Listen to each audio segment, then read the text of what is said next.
Edition of Cross Question. The number to call if you'd like to put a question to our panel, 0345 6060 973. You can watch us on Global Player, and why wouldn't you? We have the most beautiful panel you could imagine tonight. Starting off with the awesome Sam Tarry, Labour MP for Ilford South. I'm not going to have to think of an adjective for all of you. Maybe we'll stop there. Alicia Cairns is Conservative MP for Rutland and Melton, a member of the Foreign Affairs Select Committee and the National Security Strategy Committee. Paul Mason is a journalist and author, and the author of How to Stop Fascism. The paperback is out right now. And Phoebe Arslanagic-Wakefield is a political commentator who's chair of the Women in Think Tanks Forum.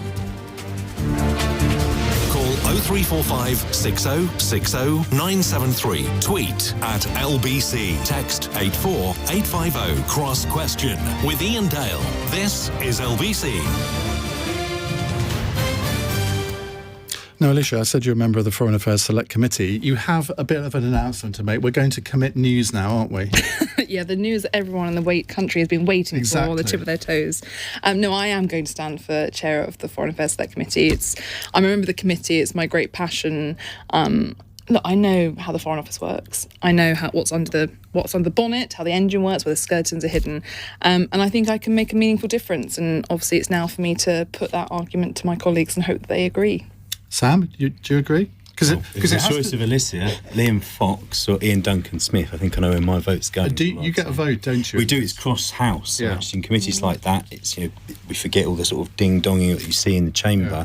We have to make informed decisions about every addition to those committees, because obviously if Alicia gets that post, it's one of the biggest and most important committees we have in Parliament, very powerful, overseeing obviously some incredibly important global issues. So it's something all MPs do. I'll be lobbied, I'm sure, by other MPs who are standing for that, to think about and to vote, and it's not necessarily done on party lines in that sense. So you got your first endorsement there. I'm very grateful. Yeah, my first public endorsement. No, absolutely, Sam. I hope we'll be ringing all your colleagues overnight. It's Foreign Affairs that we're going to start with. Ben in Haringey has our first question. Ben, hello. What would you like to ask? Hello, Ian and panel. I've got a question. Is Putin's threats Liz Truss's Falklands moment? Just explain why you think it might be. Well, because during the campaign, her campaign was a lot of sort of jingoistic stuff, like getting into tanks and all that sort of stuff. To be Prime Minister, this is long before she stood for against Rishi Sunak. And she would revel in it. And that's what she'll do. And if Putin isn't deposed, which I believe will be deposed within the next 6 months, then it is, in my opinion, Liz Truss's Falklands moment, because everything else, okay. If you think of Thatcher, then that's what she done, and she won the election. Well, she did actually fight. She led Britain into a war over the Falklands. I think it's slightly different here. But anyway, so the question is, do you think Putin's threats will end up being Liz Truss's Falklands moment? Paul Mason. I don't know anybody who is revelling in this confrontation with Putin. It is scary. The guy went on TV this morning and basically implicitly threatened to use a nuclear weapon should the Ukrainians simply fight for their own territory. And I think that we've had a very sober and cross-party response here, actually, to the aggression by Putin. I was a campaigner and a Labour Party member during the Falklands War and opposed that war and went on the streets, I think, for good reasons.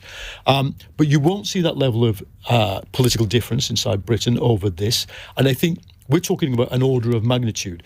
The Falklands War was a war of choice by the United Kingdom, even for Margaret Thatcher. She that famously was thinking about just letting it lie and was persuaded to try and take the Falklands, Malvinas Islands back. This is not a war of choice for us in the West. We have simply supported a democracy. So, because Argentina, a fascist junta, invaded British territory. Oh, no. Here. Yeah. Well, it did. Yeah. I mean, it absolutely did. No, there can't be any debate about that. But we, the United Kingdom, have not chosen to fight. In fact, we've chosen not to fight Vladimir Putin. We are supporting strongly and correctly, and probably not enough now, given what's happened, the Ukrainian government in its desire to defend itself. I think we should go on doing that. But what I think what your caller was getting at was the idea that Truss might have, because she's been sitting on tanks and sort of posing as Margaret Thatcher, might be wanting to use this moment as some kind of a party political thing to turn a potential moment of unpopularity. Far from it. I think the moment of crisis that's coming in this country is the energy crisis. We are going to have to face that as united as we can. We'll have political differences about how we pay for the energy bailout. I'm sure the listeners will want to talk about. But I think that I don't sense that it's one of those moments where one party takes ownership of a political and geopolitical crisis and then sort of uses it for partisan means. That, as you know, Ian, as someone who's on left of Labour, I've spent the last 6 months since I came back from Kiev trying to avoid that happening. I'm very glad that Labour Party and I know Sam, former frontbencher, we supported what the government has done. Yeah, and I think you're absolutely right. There aren't many people, apart from the Stop the War coalition in this country, who are against what Britain is doing, and it has had a cross-party support. Alicia, you didn't support Liz Truss. Do you think she's going to turn this into a Falklands moment if the Ukrainians prevail? Yeah. I actually agree with Paul that it's fundamentally different in that I think it's about how people experience it. The Falklands was a long way away, and it was a moment of marshalling the strength of Britain at a time where people thought it was waning, which you could draw parallels to today. But it was a long way away. People didn't experience, people didn't feel it. Whereas with this, because of the resulting cost of living crisis, because of the energy crisis, people will feel it. They're not looking for Liz to make it a Falklands moment, and I think it'd be mistaken if anyone was to try and do that. But I think also there's a lot of questions that still need to be answered that are far more complex than the way we discuss foreign policy in this modern day and age, where I think for us to ever see a repeat of a Falklands moment would be incredibly difficult because of that level of debate and challenge that we rightly now have an understanding of conflict. And also, I mean, I don't know Liz Truss that well, but if you look at how she's behaved in her first couple of weeks as Prime Minister, she hasn't been very showy. I mean, okay, you could argue, well, circumstances have dictated that. And I think a lot of people they quite like the contrast between her and Boris Johnson, whereas he was very showy and she's been quite unfussy. Well, I think if you look at her first PMQs, which was really the only thing we saw from her before the Queen's death, she was actually very focused on, this is my ideology, these are the facts I want to put across. And it was very different, less of that performance, less of that. Boris felt himself to be a gladiator. He needed people throwing sand in his eyes, he needed the booing, he needed the crowd, or else he couldn't perform. Liz appeared to be very different and actually loving the chance to put across her ideology. So I think we don't yet know how she's going to perform, but that is very different from what we've had until now. Sam Tarry. If she's putting across her ideology, which is about huge tax cuts for the rich and not standing up to energy companies and sort of global interests who are doing very, very well at the time and most British people are suffering, and bring on the general election is what I would say, because I don't think people are up for that kind of ideology. We're in a situation where actually the government's been so feeble in the processes it's brought forward, the ideas it's brought forward, and I'm afraid, what's been sort of given a prelude of on Friday's statement on the economy, I think is going to be really kind of weak lemonade in terms of what we need. We're potentially facing a situation, not just after the energy crisis, where our country goes into one of the worst recessions in my lifetime, in fact probably any of our lifetimes. We need really bold answers, and tinkering around the edges of a fundamentally £150 billion package, is that tinkering around the edges? What was announced today for business, is that tinkering around the edges?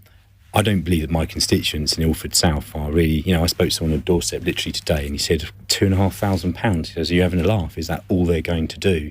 For the top end, for the people at the top 5%, top 1%, I'm sure this is going to be great.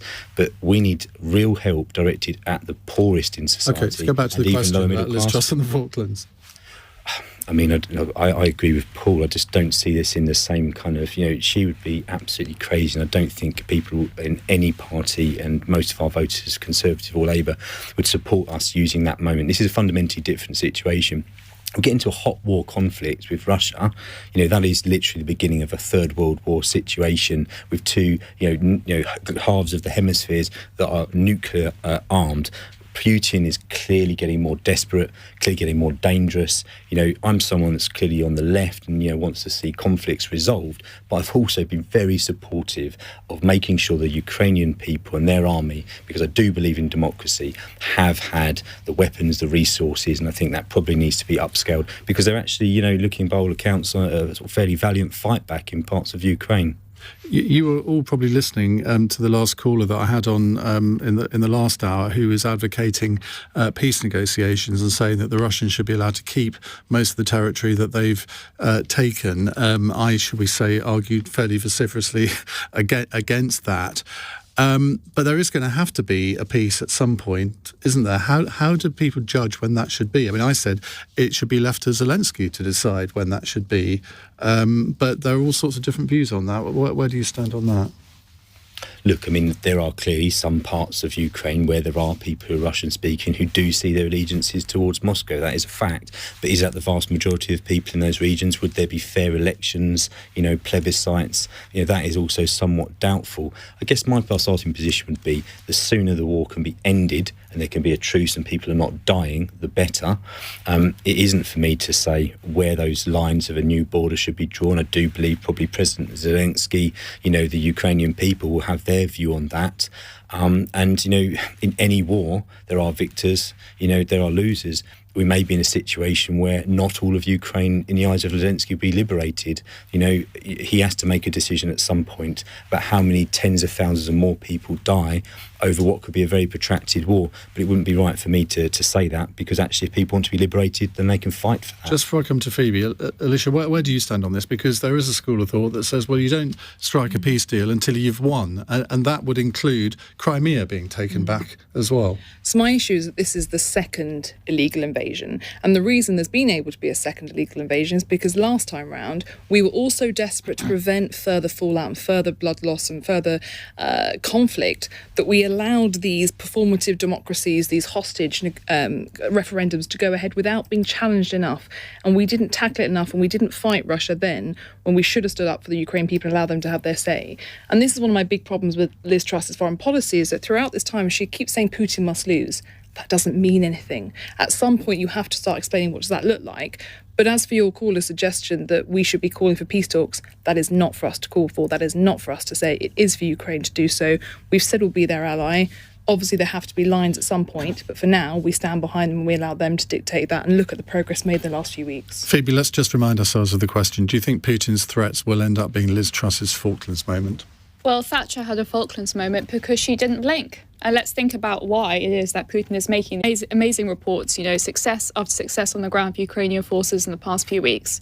What he's hoping to do with these nuclear threats is to drive a wedge between Zelensky and his allies in the West, including the UK and the US.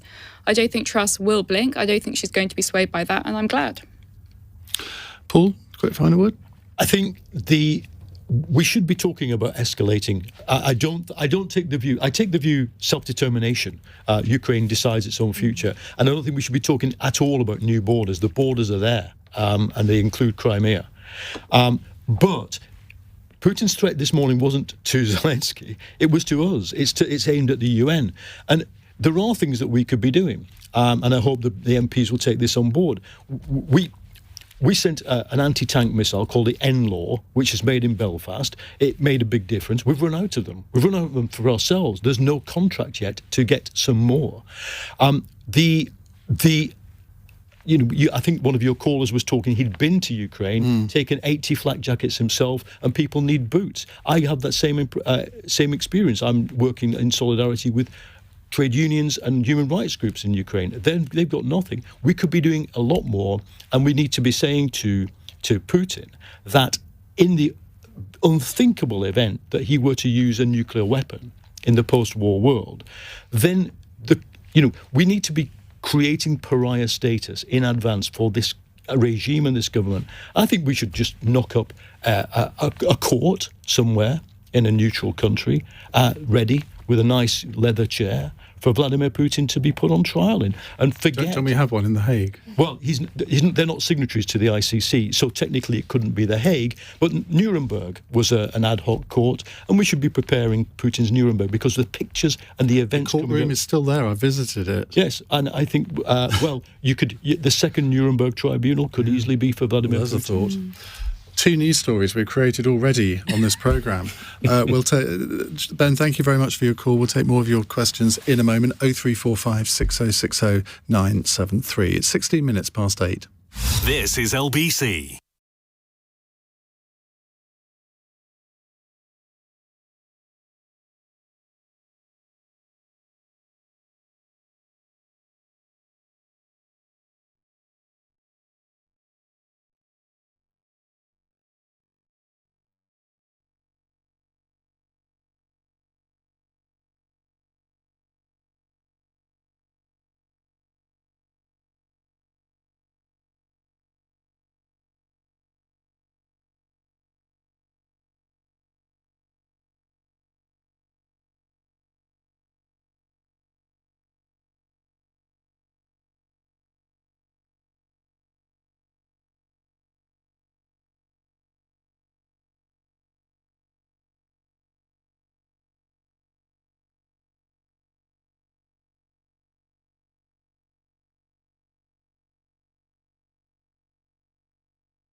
Cross Question with Iain Dale on LBC. Call 0345 6060 973. Oh, if only I could repeat what Sam just said. 18 minutes past 8. We were just having a bit of a laugh over this story that the animal rights group PETA have brought out today, where they're saying that women should deny men sex because they're responsible for most global warming. We will be talking about that at 9:30. Should you wish to question us about that, you're very free to do so. Maybe our final question, I don't know. Right, with us in the studio, Sam Tarry, Labour MP for Ilford South, Alicia Cairns, Conservative MP for Rutland and Melton, Paul Mason, journalist and author, and Phoebe Arslanagic-Wakefield. Where did you get that surname? It's Bosnian Muslim. Is it? Bosnian Muslim, and then the rest, the Wakefield's from my dad. Exotic. Yeah, it's quite a nice mix, actually, isn't it? Sort of, you couldn't get a much more English surname than Wakefield, I suppose, could you?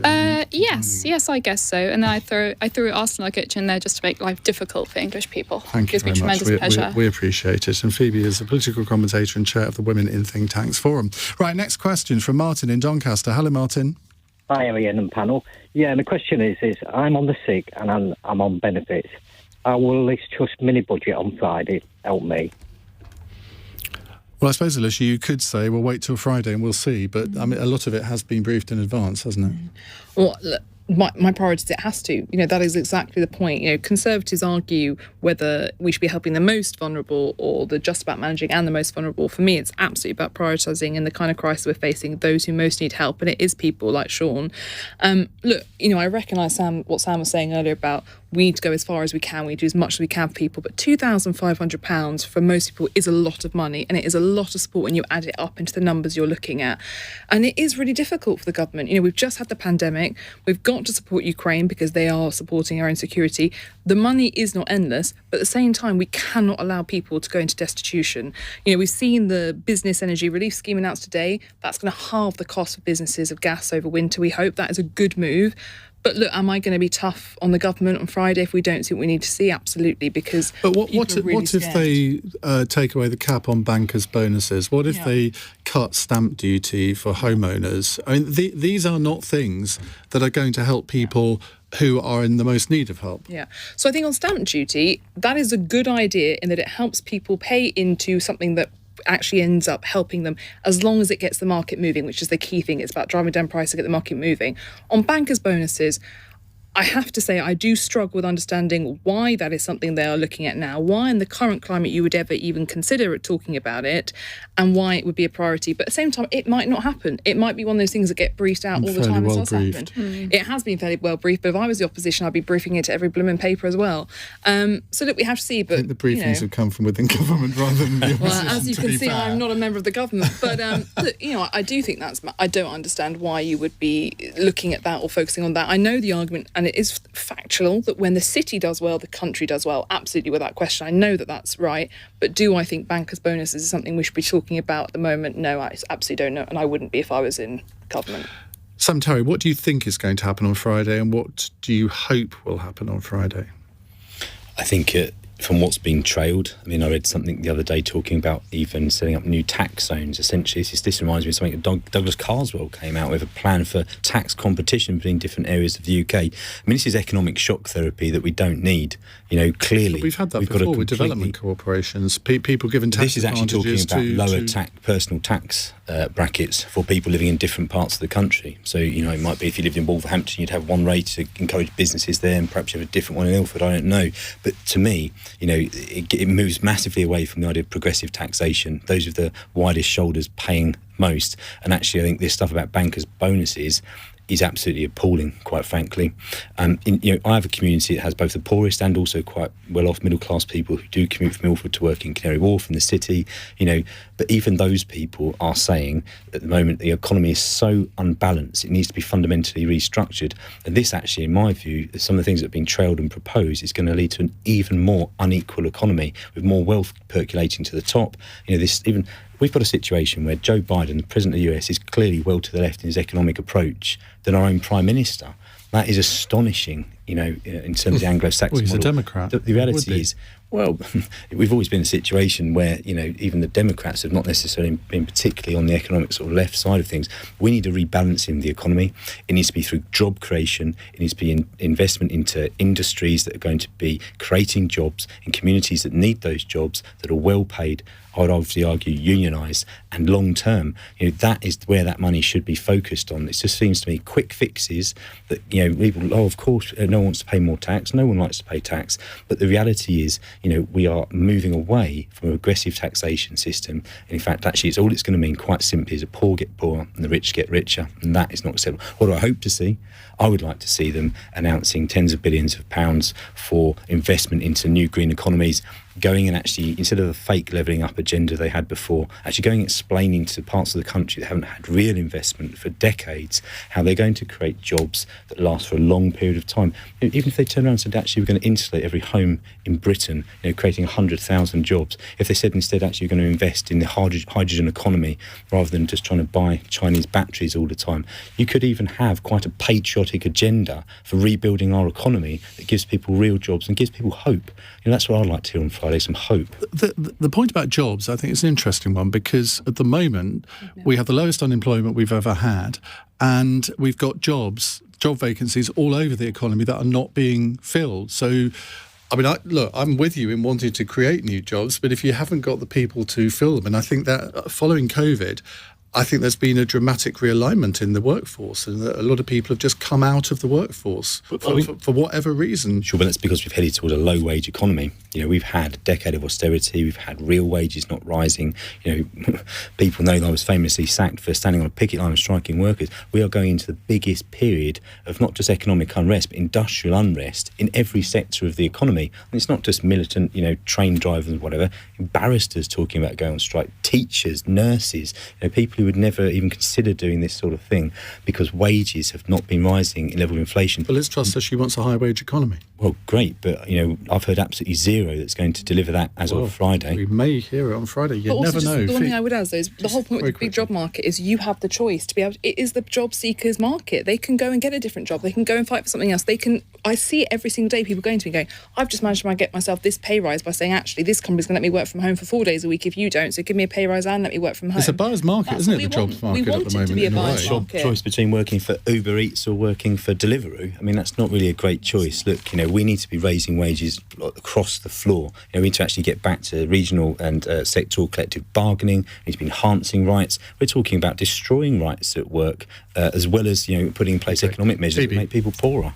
I know that Friday is only a mini budget. We've got the proper budget coming in November, but I've not been particularly impressed about what's come out so far. I mean, let's have some bigger, bolder ideas. I mean, all this stuff around cutting stamp duty, I mean, it'll probably heat the property market up even more. Most people agree stamp duty is not a particularly good tax. It's, gums up the property market. Well, let's throw it out. Let's have a proportional property tax instead.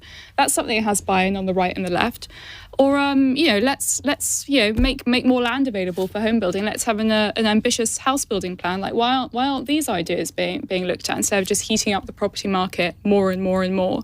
Or what's coming out on Friday, stuff like freezing corporation tax. I mean, that's something we've been doing in this country for quite a long time. I'm not sure to the extent that we've seen much of a benefit. Let's have something fresh.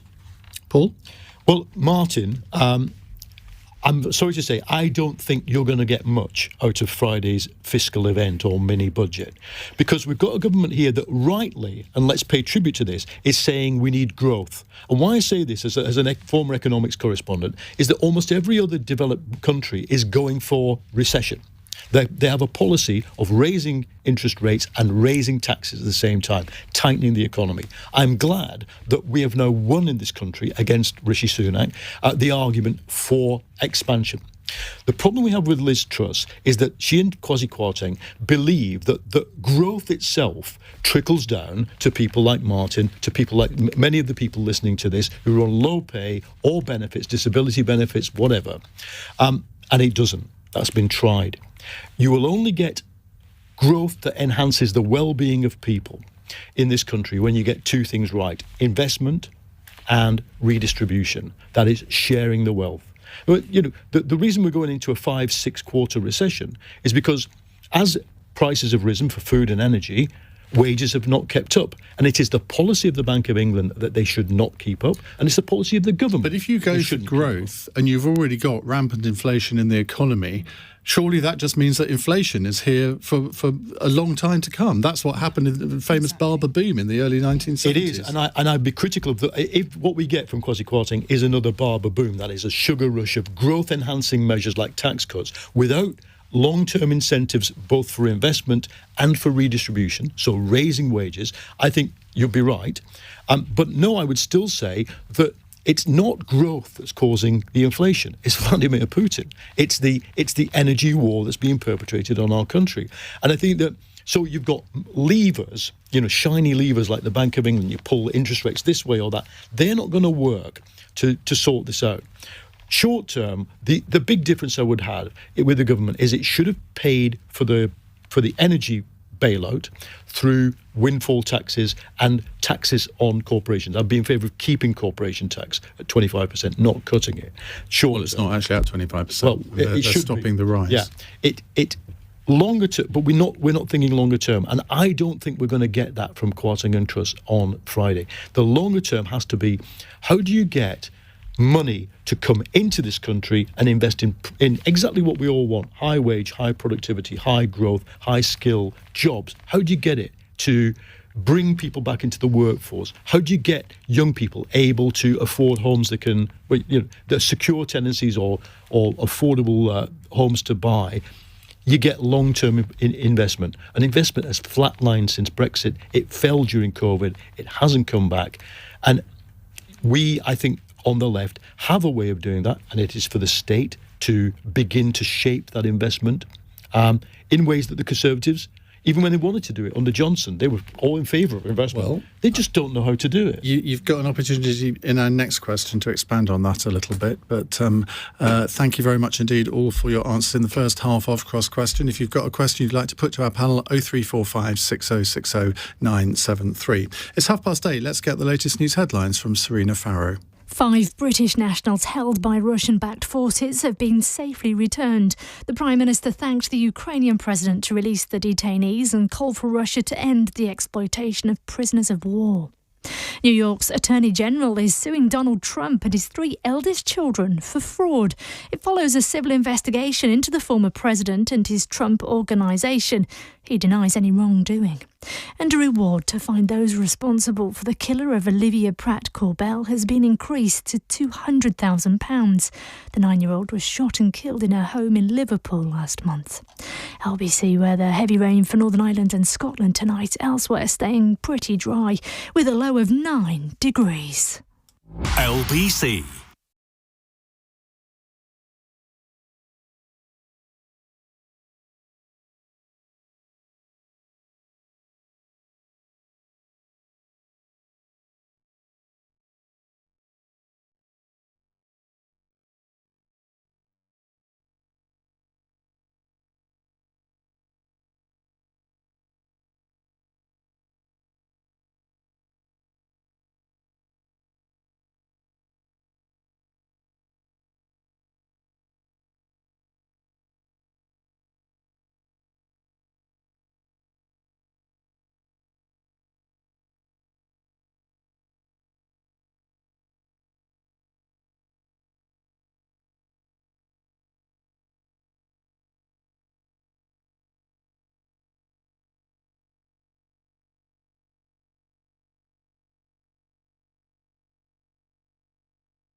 Leading Britain's conversation. Cross Question with Iain Dale. Tweet at LBC. 8:34 on LBC. We have Phoebe Arslanagic-Wakefield, political commentator who's chair of the Women in Think Tanks Forum. Paul Mason, journalist and author. How to Stop Fascism. The paperback is out right now, I think, Paul. Correct. Did the hardback do very well? Of course it did. All hardbacks do. Like hardbacks do, don't they? Unless they're written by David Beckham. Alicia Kearns is Conservative MP for Rutland and Melton and aspirant chair of the Foreign Affairs Select Committee. Sam Tarry is Labour MP for Ilford South, former Shadow Transport Minister. Sean in Concert has the burning question of the hour. Sean, go ahead. Simon, Labour, do you think Labour will win the next election under Keir Starmer? I'm Labour through and through, but I don't think you will. Paul Mason. Well, that's a cheery thought to start with, because if we don't, then we've failed miserably. I'm a mere Labour member, but I should say to your viewers, listeners, I am a Labour member. No, I think it's entirely possible, and I think the reason is for what we've just been discussing. I don't think Liz Truss has a strategy to dig this country out of the crisis that it's in, and I think people are wanting a change. And there is a difference between Truss and Boris Johnson. Boris Johnson was pretty obsessed with levelling up. I don't think he did much. I don't think he achieved much, but he kind of had a view of how to do it. The state has to organise the economy. I come from a place called Lee in Greater Manchester, and I go back a lot to those small towns in Greater Manchester where and its periphery where I come from. And I don't know what it's like in Consett, but I'm thinking it's the same. The big problem is there's no money there. People haven't got enough money to live the decent life they want to. They're incredibly nostalgic about the times when they were able to earn enough money, and they also realise they haven't got enough power to do anything about it. And if we in Labour can stick to our knitting, which is to explain to people how they get more money and more power, more control over their own lives, better jobs, more secure tenancies, I think we can win. But have we heard any of that from Keir Starmer? We're starting to. I think one of the important things to the next generation is the decarbonisation of this economy. It is equally true in places like Consett, that you could describe as places that have become ex-industrial. The future of manufacturing and of places that used to make things is making green things. And Labour is putting 28 billion behind that. And that's something the Tories have. I don't know the name of Sean's local pub, but I doubt whether down the local Dog and Duck they're talking about the decarbonisation of the economy or the green agenda. I bet their children are, because their children, 50% of our young people go to some form of tertiary and higher education, and many of them are being directed into jobs and industries and skill sets where green is the thing. And they know that they'll pick up the pieces in the form of, floods, coastal erosion, freak weather events. And I don't buy this idea that working class people who come from places like where I come from are not interested in decarbonising. What they want to know is what kind of jobs will we get and how will our town centre get better, or will it get worse because it'll all be done somewhere else by somewhere else. I think devolving power, which I think you're going to find is a big Labour offer at the next election. No decision without us. No decision about us without us, I think, should be one of Labour's absolute themes. That's in the next slogan. It's something that people often demand, but I've made this failed attempt to try and become a Labour MP.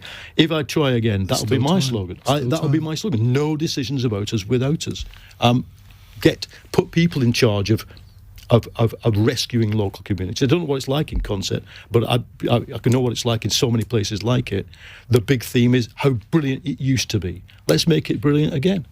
Don't you think once you get to a certain age, though, we all sort of start hankering after a golden age that perhaps never was? I do think that the 60s and 70s in which I grew up, I saw my own family advance. My dad's a lorry driver. All my ancestors were miners. So my family tree goes miner, lorry driver, economics editor of the BBC.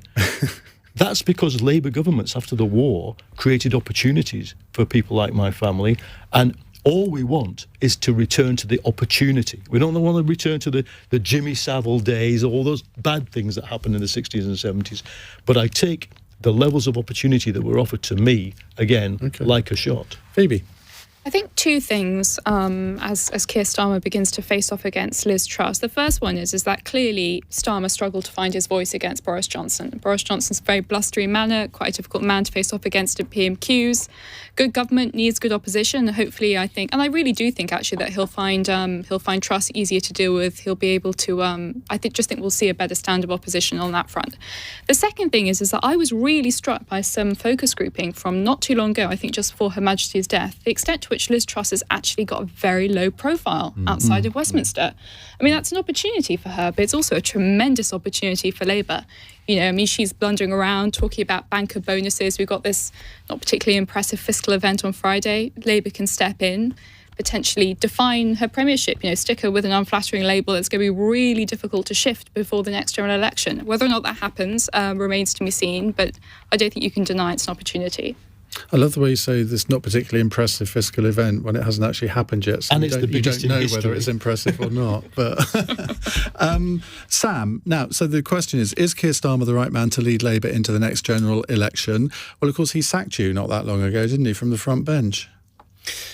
We don't see eye to eye on everything, clearly. But look, at the end of it, well, actually, we do see eye to eye on quite a few things, and one is actually how transformative a Labour government can be. I mean, look, Labour Party, I had my differences. I think he was wrong to sack me for that. Actually, I think probably vast majority of Labour Party members and probably most of the PLP agreed with me, and certainly all the trade unions. Didn't he actually sack you not for appearing on the picket line, but for doing unauthorised media interviews? In fact, I think one was with me. Sort of afterwards at a rapid rate of knots, but I think the damage was already done. I mean, why create a straw man?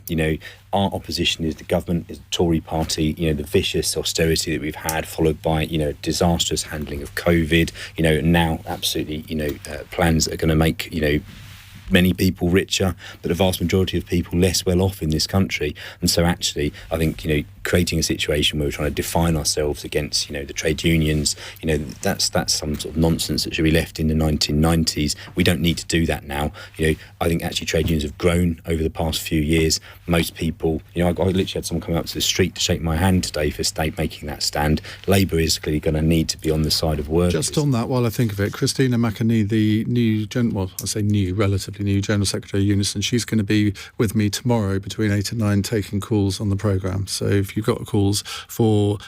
Unison is now the biggest trade union in the country, I think, isn't it? It's overtaken Unite. So there'll be lots of things to talk to her about tomorrow. No, absolutely. But look, there is a huge opportunity for Labour. Okay, we cannot afford to disallow the Tories to just, be disastrous, for Trump to just stumble around. It's been pretty unimpressive, I have to say, over the past few days even. When I saw Keir Starmer give his eulogy to the Queen, I actually thought he did look like a Prime Minister. I thought it was a fantastic speech compared to, I don't know who, I'd be firing my speechwriters if I was Liz Truss already. And that's just been a matter of days, to be quite frank. They need to fire the person who delivers the speech. I think she actually wrote it herself. We can't see this as an opportunity that we're just going to stumble into government.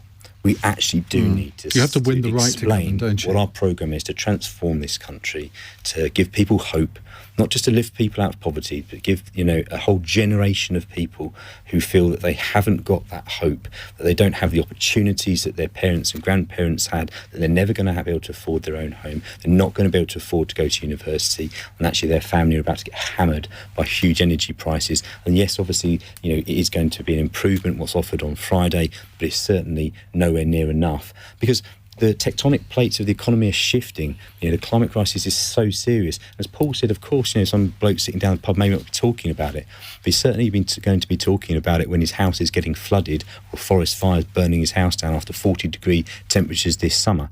This is something that's becoming very real to people, but it's an opportunity if Labour grabs it. Alicia? No, I think it's going to be very interesting as we see them kind of establish their rhythm against each other, because I agree entirely that Keir really did struggle with the way in which Boris approaches things, and it actually meant we didn't have as serious a debate as we needed about the real detail at dispatch box, which we want to see. But I do just want to challenge the view that Friday isn't going to be enough. £150 billion, that is taxpayers' money that will have to be paid back at some point, that is to help to get people through. When I speak to my constituents, they are worried and they are scared, but they also recognise that the money has to come from somewhere, and they know this isn't a crisis that we've created. People are grateful for the help that's come out, today for businesses, but it is very interesting that the narrative is being created, it won't be enough. Well, will it ever be enough? Can it be enough in such a situation as this? We didn't create the situation. We cannot pay people's bills entirely. That just is not possible. And it is important we don't infantilise the public and we have that adult conversation with them. Do we have to help the most vulnerable? Yes, £150 billion is not something to be sniffed at. Paul, if we think back to the 70s and 80s when we had various energy crises and inflation crises, I don't remember there being calls then for the government to step in and bail everyone out. The government certainly didn't do that. Have we become a nation that expects the government to step in at any moment of difficulty? I think we have. And I don't necessarily think this is a bad thing, because we live in an era of external shocks. I stood on Fifth Avenue, New York, and watched Lehman Brothers go bust in 2008. Watched people come out with their paper bags, and then it was the Eurozone's turn, and then it was COVID, and now we've got Russian aggression against Ukraine. This is the time of the state. This is the time of the big state. Boris Johnson understood that. I think Liz Truss kind of understands it, but she's been brought to leadership by a bunch of people, 100,000 people plus, who don't quite understand it and still live in the world that we need, small state, low taxation. None of these problems are going to be solved by that. And I think that, therefore, the question is, all right, 150 billion, if that's what it is, 130, 150, it is big, and we welcome it. When we say it's not enough, the point is it enough to reset the economy around a growth strategy that can deliver real wealth, not trickling down, but flowing down into the communities of Britain that have been just left into rot? That's the how she should be judged. Thank you very much for all your answers on that. We'll take more of your questions in just a moment. It's 8:45. LBC, Nick Ferrari at breakfast. Back tomorrow morning from 7. Listen on your radio and on Global Player. A trimmed down coronation because we will have a slimmed down monarchy. Clive in Fife. Clive, your reaction to that news? Frankly, hilarious. The fact that we've still got a royal family. Right. Because we have no place in a modern, civilised society. The majority of people I know couldn't care less if the monarchy existed or didn't exist. I wonder if you'd listen to a fellow person from Fife, Beatrice. What would you like to say to Clive? Well, I think he's talking absolute nonsense. What happened in the last 10 days was absolutely wonderful. Nick Ferrari at breakfast. With Motorway, a dealers compete to give you their best price for your car. LBC.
Cross Question with Iain Dale on LBC. Text 84850. It's 11 minutes to 9 on LBC. Let's continue with your questions to our panel. James is in Walsall. Hello, James. Oh, no, it's a text. Sorry, my fault. What more could the government be doing to calm the disturbances in Leicester and in Birmingham last night? Well, your constituency isn't a million miles away from Leicester, Alicia, so I'll come to you first. What lies behind these disturbances? So it actually touches my constituency. So Leicester East is my next door neighbourhood, so people have been really concerned about this. And I actually just want to start by praising Rob Nixon, who's our acting Chief Constable, because I actually think he's done an exceptional job in a really difficult circumstance. And I think people are always quick to attack the police, but actually the last 2 nights we haven't seen disruption. We've seen, I think, 47 arrests. People have been charged. Action is being taken. But it is really worrying to me, and I don't really know how it all truly kicked off. And I think what's been really concerning to me is, on the one side, people trying to apologise away the fact that we're seeing this appalling behaviour, masked people attacking each other, lack of respect for religious freedom. And is it as simple as Muslims versus Hindus? It does look to be exactly that, and it looks to be the result of a cricket match. There's always more to everything, and I think unless you're truly part of that community, you can't really understand exactly what's going on. But I am really concerned about, on one side, it's giving people who want to be racist an excuse to go ahead and say we've imported, look at this appalling cultural, ethnic diversity we've got in this country. This is the result of what you get. And on the other side, you've got, we must not talk about this. Will upset communities. It is unacceptable to see this behaviour on our streets.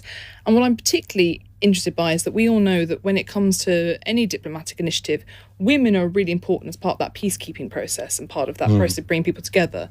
What we're seeing on our screens is men after men after men talking about we have every right to be angry, or we have every right, and this indignant anger that somehow it's acceptable to hate people because of who they are and their religious even when freedoms. their own faith leaders speak out vehemently against what's going on. That's I think an interesting, and the fact that it's spread to Birmingham, we should be really concerned. We need to crack down on this, and I think from what we've seen in other parts of the countries with teachers scared into silence, we cannot be silent when we see division on our streets and we see hatred being expressed in this way. We have to act, and I'm grateful. And I had a call with the Home Secretary about 4 hours ago on this, which I can't talk about the detail, unfortunately, but she is gripping it. She's having calls with colleagues, and Rob Nixon has done an exceptional job.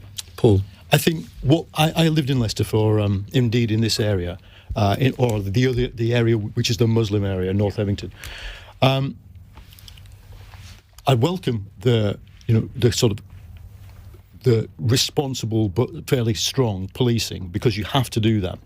Talking to people on the ground, we're talking about two groups of young lads who are pretty disconnected from sort of politics and society. In the case of some of the Hindu young men, they are fairly recent arrivals from part of Gujarat. That means they're at the bottom of the tree in terms of employment. They feel pretty disconnected. Okay, we can understand that. It doesn't excuse the violence. What we're not quite getting our heads around is disinformation. I think this country has a long way to go to understand what a WhatsApp group and a Telegram channel can do in terms of inflaming the kind of sectarian violence that we've seen, which thankfully has still been pretty low level. And we of course first saw that in 2011 in the London riots, didn't we, where BlackBerry Messenger was used. Yeah. But look, let's be clear. We have a strong and legitimate prevent policy. I think I've got big criticisms of it, but yes, we've got the far right being under surveillance. We've got Islamist extremists under surveillance. We need to understand that coming from the Indian subcontinent, there is also Hindu fascism. There is far right Hindutva ideology that is reportedly being what's been driving one side of this. I would like law enforcement and all the agencies who feed into that to begin understanding how strong an impact that might be having, and then just make sure that we educate our police, our schools, our local community leaders to understand one WhatsApp message in the Indian subcontinent can set off death events. We're now seeing this spread to Birmingham. I've no doubt will be driven by disinformation from actors who may not even be in this country. And that's a sad thing to say, and I'm really glad that the Leicestershire police have got their hands on it. But from my information on the ground, that's not been so easy to... We're not ahead of it. We're running behind it. Phoebe? Well, yeah, I mean, I don't think this is about Hinduism and Islam. This has nothing to do with the religion. That's why people involved have been ignoring what their faith leaders have been saying. As Paul was saying, this is about fascism. This is about bored young men who have been whipped up by ringleaders. Perhaps they're vulnerable to that because they don't feel that they have a good stake in society. And I feel so sorry for the communities in which this violence has happened. The policing has been fantastic, but now what we need, this violence didn't just erupt out of nowhere. There were warning signs. We need to examine how exactly it is that it got to the point where these mobs on the streets, that the police were needing to manage that incredibly difficult policing work. And I have absolute faith that it'll be got under control by the authorities. But, clearly this is a worry, and we need to make sure that this sort of situation doesn't arise again, because it's just not acceptable. Sam? So I represent Ilford South, one of the most diverse communities in the entire country in terms of my constituency. I have a Hindu temple within 20 metres of my front door and the biggest mosque in Ilford within 20 metres of my constituency front door. I've spent most of this week dealing with this issue, in fact.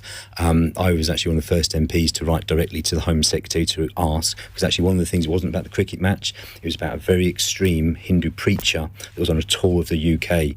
I'd done two things, right to the Home Secretary and obviously to Sadiq Khan, saying how on earth did this person even get let into the UK? You know, we do not need people who have that level of bigotry, intolerance and hatred and Islamophobia coming into the UK. At the same time, I reached out to my good friends at the Hindu temple and said to them, this is a big mistake. This is going to cause real tensions. And they listened and they counselled that hate preacher coming to Ilford. You know, because actually in Ilford we have for many years had fantastic interfaith relations. And I had a background in interfaith relations as a young person in Ilford.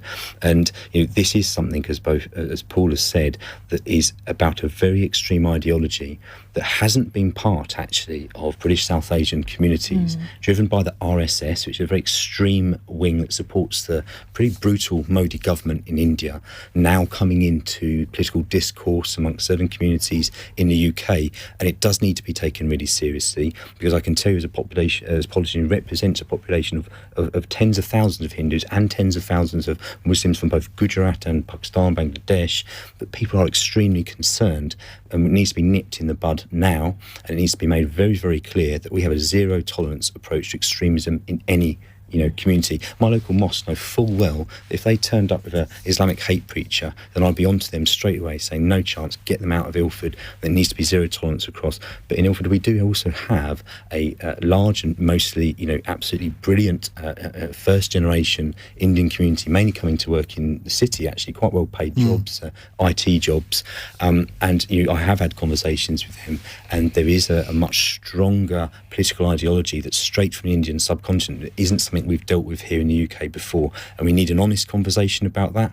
It needs to be done in a way that brings communities together, not drives them apart, but it does need to be tackled. We don't need any more fascists in the UK.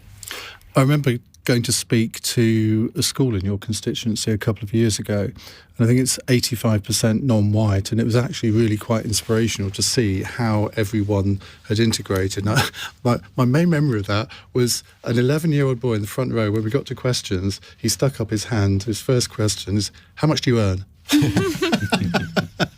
And let's not forget, Leicester has worked as a city that is, I think, close to being a majority non-white city that has quite distinct Hindu, Muslim and Sikh populations, as well as African Caribbean. It has worked through the hard work of people who are now looking at this and saying, how much is it going to take for this to unravel? As I think we've put our finger on it, there is an external force, and don't underestimate the acceleration power of social media, and most ordinary law enforcement people have no idea about it. I'm glad we've had this question, because I've debated this week as to whether we should do a phone-in on it.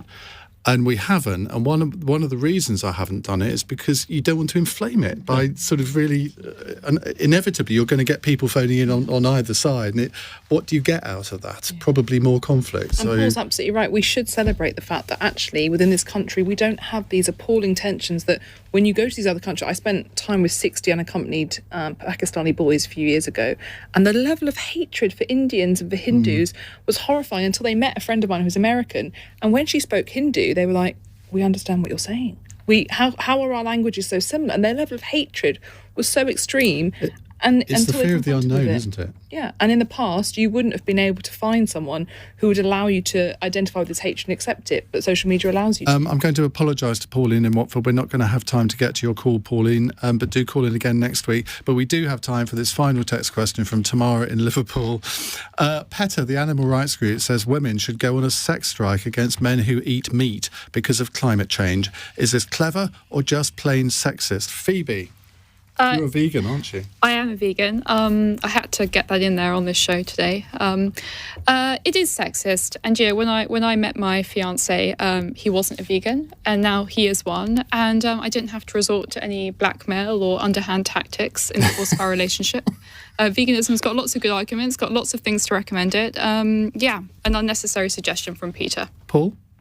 There is, of course, a Greek play by Aristophanes about when the women of Athens go on a sex strike.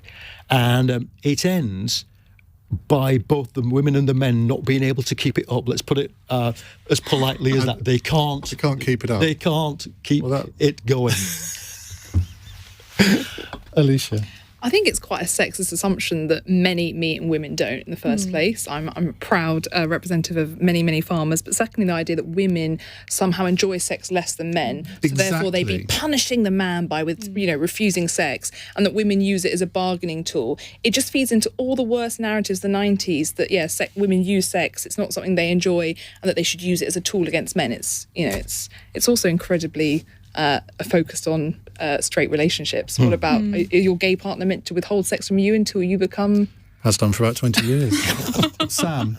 I'm just glad I've been vegetarian for 33 years, is what I would say.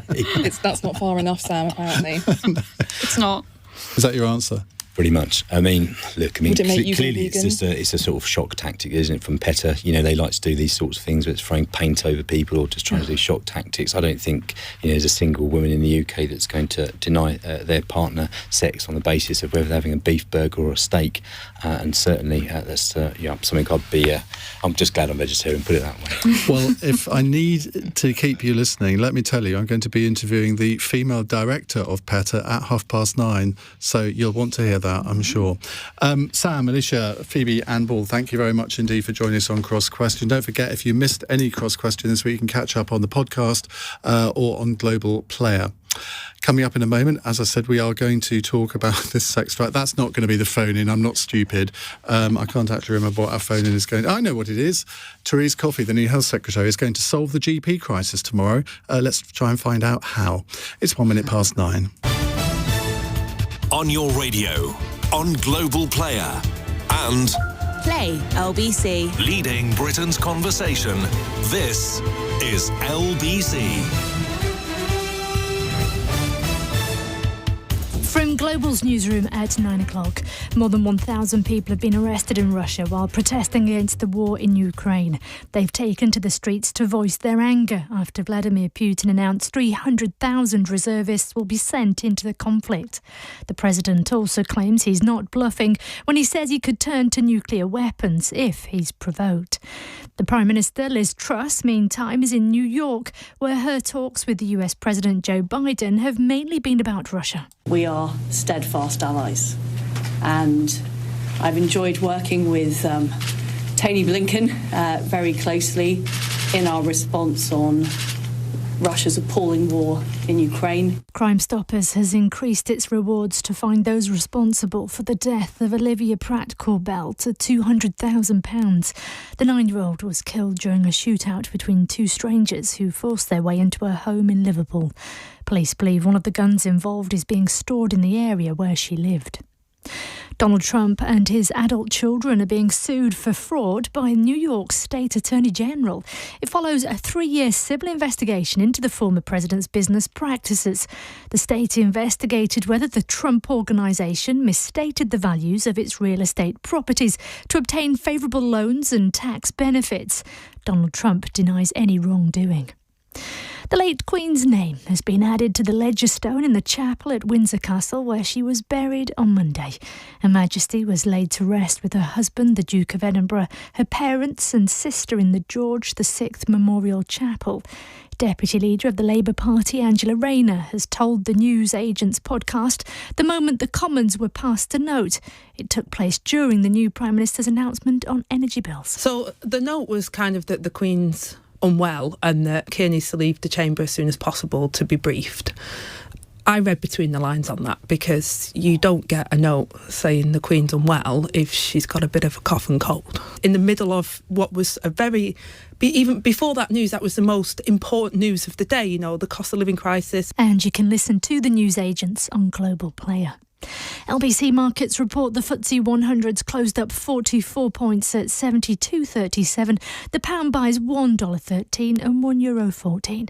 LBC weather: rain for Northern Ireland and the rest of Scotland tonight. Elsewhere dry with a low of 9 degrees. From Global's newsroom for LBC, I'm Serena Farrow. This is